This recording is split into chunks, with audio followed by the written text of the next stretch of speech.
നമസ്കാരം. ന്യൂസ് 3ലേക്ക് സ്വാഗതം. ഞാൻ നാദറ മെഹ്റെ. കഴിഞ്ഞ ദിവസം ദീപക് എന്ന സഹോദരൻ ആത്മഹത്യ ചെയ്ത സമയത്ത് ഞാൻ അടക്കമുള്ള കേരളത്തിലെ ഭൂരിപക്ഷ സമൂഹത്തിൽപ്പെട്ട ആൾക്കാരും ആ വ്യക്തിക്കൊപ്പം കുടുംബത്തിനോടൊപ്പം വിലാപത്തിൽ പങ്കുചേർന്നായിരുന്നു.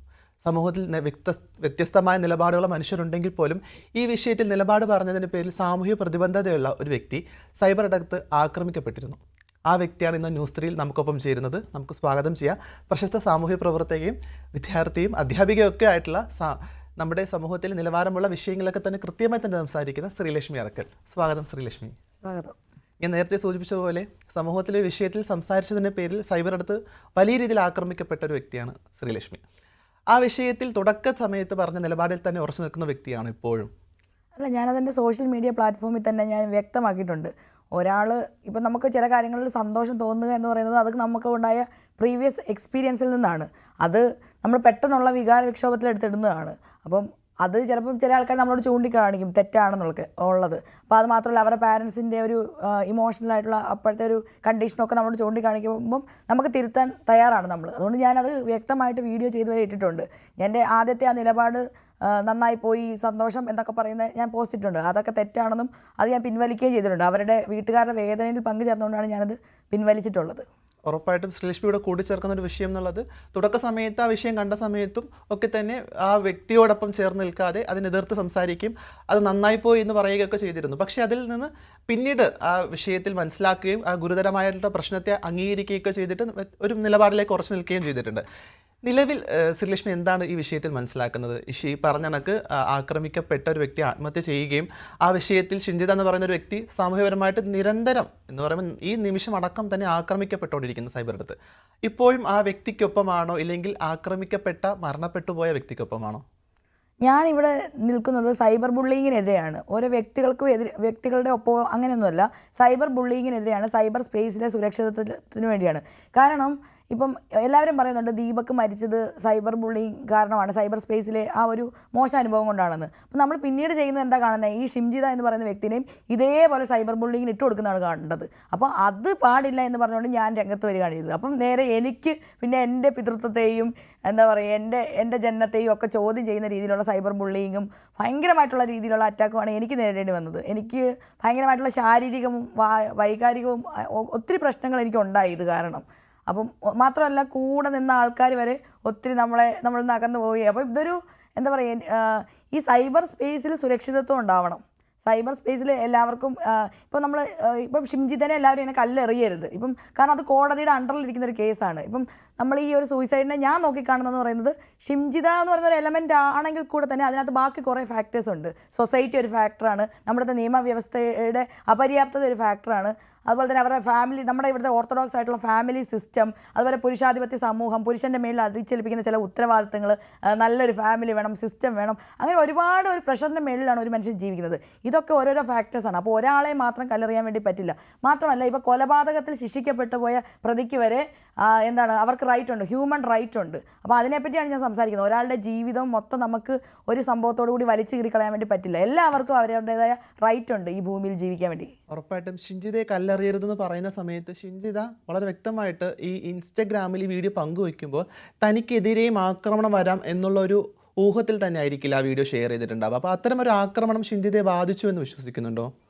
ഞാൻ ഈ വീഡിയോ ആദ്യമായിട്ട് കണ്ടപ്പം ഞാൻ കണ്ടത് മൊത്തം ഈ ഷിംജിതിനെ സൈബർ ബുള്ളി ചെയ്യുന്ന കമൻറ്റാണ്. എനിക്ക് ആ വീഡിയോ കണ്ടപ്പോൾ കൃത്യമായിട്ട് അയാളുടെ ഒരു ബാഡ് ടച്ച് ആയിട്ടാണ് ഫീൽ ചെയ്തത്. അപ്പോൾ അതിൻ്റെ ഇടയിൽ മൊത്തം കമൻറ്റ് വന്നത് ഷിംജിത റീച്ചിന് വേണ്ടി ചെയ്യുന്നു എന്നുള്ളതാണ്. പക്ഷേ എനിക്കത് കാരണം എനിക്ക് എൻ്റെ പേഴ്സണൽ എക്സ്പീരിയൻസിൽ നിന്ന് ഒരുപാട് സ്ഥലത്ത് ഞാൻ പോലീസ് സ്റ്റേഷനിൽ കംപ്ലയിൻറ്റ് കൊടുക്കാൻ വേണ്ടി പോയിട്ടുണ്ട്. അപ്പോൾ എൻ്റെ പേഴ്സണൽ എക്സ്പീരിയൻസിൽ ഞാൻ കൊണ്ടുപോയി സൈബർ അതായത് ഫേസ്ബുക്കിൽ ലൈവ് ഇടുകയും ഫേസ്ബുക്കിൽ പോസ്റ്റ് ചെയ്യുകയും ചെയ്ത് കഴിഞ്ഞപ്പോഴാണ് അതിനകത്ത് പ്രതികളെ പിടിക്കുകയും ഇൻ്റർവെൻഷൻ ഉണ്ടായത്. അപ്പം നമ്മളുടെ നിയമവ്യവസ്ഥയുടെ അപര്യാപ്തത കാരണമാണ് കുറേ ഇങ്ങനെയുള്ള കാര്യങ്ങളൊക്കെ സൈബർ സ്പേസിലേക്ക് നമുക്ക് ഈ നിയമവും കോടതിയും ഒക്കെ കയ്യിലെടുക്കേണ്ടി വരുന്നത്. ഉറപ്പായിട്ടും. പക്ഷേ നമുക്കിവിടെ നിയമ സംവിധാനമുണ്ട്, നമുക്കതിൽ വിശ്വസിക്കേണ്ടി വരുന്നു എന്നാണ് പലപ്പോഴും. പക്ഷേ എങ്കിൽ പോലും ഈ സോഷ്യൽ മീഡിയയിൽ വീഡിയോ ഇടുന്ന സമയത്ത് ഇപ്പം ശ്രീലക്ഷ്മി കൂട്ടിച്ചേർത്തതുപോലെ ഷിഞ്ചിത ആക്രമിക്കപ്പെട്ട സമയത്തോ ദീപക് ആക്രമിക്കപ്പെട്ടിരുന്നതെങ്കിൽ, സൈബർ അടുത്ത് വലിയ രീതിയിൽ ആക്രമിക്കപ്പെട്ടിരുന്നെങ്കിൽ, അത് കാരണത്താൽ ദീപക് മരിച്ചിരുന്നുവെങ്കിൽ ഒരു പക്ഷേ ശ്രീലക്ഷ്മി ആർക്കൊപ്പം നിൽക്കുമായിരുന്നു? ഞാനത് ദീപക്കിനെതിരെയുള്ള സൈബർ ബുള്ളിങ് ആണ് ഞാൻ കാണുന്നതെങ്കിൽ തീർച്ചയായിട്ടും ദീപക്കിൻ്റെ ഒപ്പം നിൽക്കുള്ളൂ. ഞാൻ കണ്ടത് മരിക്കുന്നതിന് മുമ്പേയും ഷിംജിതയ്ക്കെതിരെയുള്ള ആക്രമണമാണ്, മരിച്ചതിന് ശേഷം ഷിംജിക്കെതിരെയുള്ള ആക്രമണമാണ്.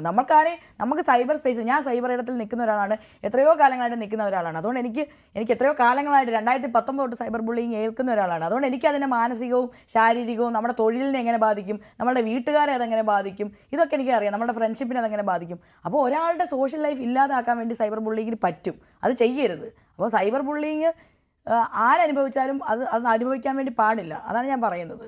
ഉറപ്പായിട്ടും സൈബർ ഇടത്ത് ആരും ആക്രമിക്കപ്പെടരുത്. കാരണം നാളെ ഒരു ആത്മഹത്യ ഉണ്ടാകരുത് എന്നാണ് നമ്മളെല്ലാവരും ആഗ്രഹിക്കുന്നത്. അതിപ്പോൾ ഷിംജിതായാൽ പോലും ഒരു ആൾക്കൂട്ട വിചാരണയിൽ അത് ഏൽക്കരുതെന്നുള്ള ഒരു ആഗ്രഹം കൂടി നമ്മളിതിൽ പങ്കുവയ്ക്കുന്നുണ്ടെന്നുള്ളതാണ്. പക്ഷേ കോടതിയിൽ നടക്കുന്ന ഒരു വിഷയത്തിൽ കോടതി പോലും ജാമ്യം അനുവദിക്കുന്നില്ല എന്നുള്ളത് നമ്മൾ കണ്ടു കഴിഞ്ഞു. നാളെ ഒരു സമയത്ത് വിധി വരികയാണ്, ഷിംജിതയ്ക്കെതിരെയാണ് ഈ പറഞ്ഞ കണക്ക് ആത്മഹത്യാ പ്രേരണ കുറ്റം ചുമത്തുകയും അതിൽ ശിക്ഷിക്കപ്പെടുകയും ചെയ്യുകയാണെങ്കിൽ ഈ പറഞ്ഞ പോലെ ശ്രീലക്ഷ്മി ഇപ്പോൾ പറഞ്ഞ പോലെ ഈ വീഡിയോ കണ്ട കണക്ക് ഷിംജിതയ്ക്കെതിരെ തന്നെയാണോ, ഷിംജിതയ്ക്ക് ഒപ്പം നിൽക്കാനായിരിക്കും തുടർന്നും ആഗ്രഹിക്കുക? ഞാൻ എന്തായാലും ഷിംജിതയുടെ ഒപ്പമാണ് നിൽക്കുന്നത്. കാരണം കോടതിയുടെ വിധിയെയും മാനിക്കില്ല. നടി ആക്രമിക്കപ്പെട്ട കേസിൽ കോടതിയുടെ വിധി കൃത്യമായിട്ടുണ്ട്. എന്നിട്ടും എന്തുകൊണ്ടാണ് കുറേ ആൾക്കാർ നടിയുടെ കൂടെ ആണ് നിൽക്കുന്നത്? നടി പറയുന്നുണ്ട് നമുക്ക് നീതി കിട്ടിയിട്ടില്ല എന്ന്. അപ്പോൾ അതിനകത്തെ പ്രധാനപ്പെട്ട നടനെ കുറ്റവിമുക്തനായിട്ടുണ്ട്. എന്നിട്ട് നമ്മളും ഇപ്പോഴും വിശ്വസിക്കുന്നത്, നമ്മൾ സ്റ്റാൻഡ് ചെയ്യുന്നത് അയാൾ കുറ്റം ചെയ്തിട്ടുണ്ടെന്നുള്ളൊരു സ്റ്റാൻഡിലാണ് നമ്മളിപ്പോഴും നിൽക്കുന്നത്. അതേപോലെ നമ്മുടെ എല്ലാ സിസ്റ്റവും, അതിപ്പോൾ കോടതി ആയിക്കോട്ടെ, നിയമവ്യവസ്ഥ ആയിക്കോട്ടെ, എല്ലാം ഇവിടെ പാട്രിയാർക്കിയുടെ എലമെൻ്റ് ഉണ്ട്. അതുകൊണ്ട് തന്നെ നമ്മൾക്കിപ്പം ഇപ്പോൾ റീസെൻ്റ് ആയിട്ട് ഇന്ത്യയിൽ വരുന്ന വിധികൾ ഇതിനകത്തൊക്കെ ബയാസ്ഡ് ആയിട്ടുള്ളൊരിതുണ്ട്. ഇപ്പം ഞാൻ പറയുകയാണ്, ഇപ്പോൾ ആത്മഹത്യാ പ്രേരണ കുറ്റം ചുമത്തി അങ്ങനെ അകത്തിടുകയാണെങ്കിൽ നമ്മളിപ്പം ഈ പി ദിവ്യയുടെ ആത്മഹത്യാ പ്രേരണ കുറ്റമാണ്. അങ്ങനെ ഒത്തിരി ആൾക്കാരെ ഇടാവല്ലോ. അപ്പോൾ കുറേ ഓരോ ആൾക്കാർക്കും ഓരോ നീതി. അതാണ് ഇവിടുത്തെ പ്രശ്നം. സമൂഹത്തിൽ എന്താ പറയുക, ആരും ചോദിക്കാനും പറയാനില്ല. അല്ലെങ്കിൽ ഒരു വലിയൊരു പൊളിറ്റിക്കൽ പാർട്ടിയുടെ ഭാഗമല്ലാത്ത ആൾക്കാർക്ക്, പുരുഷാധിപത്യ പൊളിറ്റിക്കൽ പാർട്ടിയുടെ ഭാഗമായിട്ടുള്ള ഒരു പെണ്ണിന് വേറെ നീതി, അങ്ങനെയൊക്കെ അതൊക്കെ ഇതിനകത്തൊക്കെ കുറേ പൊളിറ്റിക്കലായിട്ടുള്ള എലമെൻറ്റുകൾ കൂടിയൊക്കെ കടന്നു വരുന്നുണ്ട്. തീർച്ചയായിട്ടും. അപ്പോൾ സൈബറിടത്ത് മുൻപൊരിക്കൽ ഇപ്പോൾ ശ്രീലക്ഷ്മി അറക്കിലടക്കം പരാതി കൊടുത്തിട്ടുള്ള സമയത്ത് നമുക്ക് പ്രമുഖരായ മനുഷ്യർ കൊടുക്കുന്ന സമയത്ത് കുറച്ചും കൂടി പെട്ടെന്ന് നീതി കിട്ടുന്നതായിട്ട് തോന്നിയിട്ടുണ്ട്. ഇപ്പം നമുക്ക് എക്സാമ്പിളായിട്ട് പറയുവാണെങ്കിൽ നമ്മുടെ മുൻ ആരോഗ്യവകുപ്പ് മന്ത്രിക്ക് ഒരു സൈബറിടത്ത് ഒരു ആക്രമണം നേരിട്ട സമയത്ത് ദിവസങ്ങൾക്കുള്ളിൽ തന്നെ പ്രതിയെ പിടിക്കുകയും അത് കൃത്യമായി തന്നെ റിമൂവ് ചെയ്യാനും സൈബറിടത്ത് സാധിച്ചു എന്നുള്ളതാണ്. പക്ഷേ അവിടെ ഒരു സാധാരണക്കാരന് സാധിക്കുന്നില്ല എന്നുള്ള വലിയൊരു പരിമിതിയുണ്ട്. നമുക്കിത് എങ്ങനെയായിരിക്കും പരിഹരിക്കാൻ സാധിക്കുക? ഇത് കൃത്യമായിട്ട് പരിഹരിക്കാൻ, ഇതിപ്പോൾ ഇതിനു മുമ്പും ഞാൻ സൈബർ ഇടത്തിലുള്ള പ്രശ്നങ്ങളിൽ ഇടപെട്ടിട്ടുണ്ട്. ഇപ്പം വിജയ് പി നായർ, അങ്ങനെ ഞങ്ങളുടെ കോടതി ആ കേസ് നടക്കുകയാണ്. ഭാഗ്യലക്ഷ്മി ചേച്ചി, ദിയാസന, ഞാൻ വിജയ് പി നായരുമായിട്ടുള്ള പ്രശ്നം നടന്നിട്ടുണ്ട്.